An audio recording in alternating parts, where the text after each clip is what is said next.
I'm here right now with our winning team, Generica Ayala A, Patty Orendain, and of course, Viola Ceballos. Okay, congratulations girls! At talaga itong mga Ilongga natin, yung familiarity nyo with each other, nag-pay off dito sa inyong first game. So ano masasabi nyo with how you guys performed for today's matchup? Siguro nahirapan kami kasi first game namin. Adjustment period pa siguro.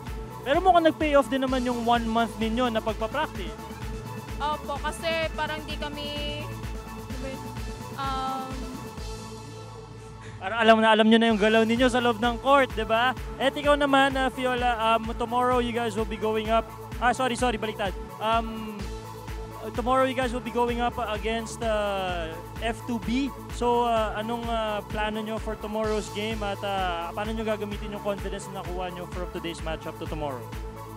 Malaking tulong yung pagpanalo namin ngayon kasi syempre mas gain pa yung confidence namin para tomorrow. Tapos parang ang mas more pa kami siguro sa communication, saka sa galaw, sa mga ang less error namin po, sa mga offense po.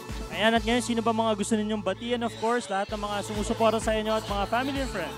Hi po sa Lacarmata City, ako rin Dain family, Propongo family, kay Mama. Hi po. Alright, ikaw naman? Hi po sa Bingawan, Iloilo, sa family ko, si Balios, sa mga friends ko, hello!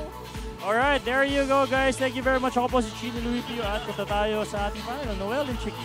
Thank you very much, Chino Louis Pio. Congratulations, of course, to Generica for the win there. And these are the highlights from that matchup. This was a close one to begin with. And kita nga natin, akala ko mas bihasa pa yung nilalaro ng Marciano sa kanumpaan.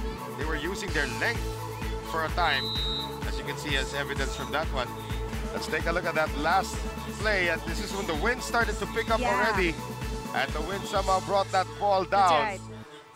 Pero, yeah, the matchup of Viola and Patty Orendain, it was perfect for this competition. Watch out for these two young ladies.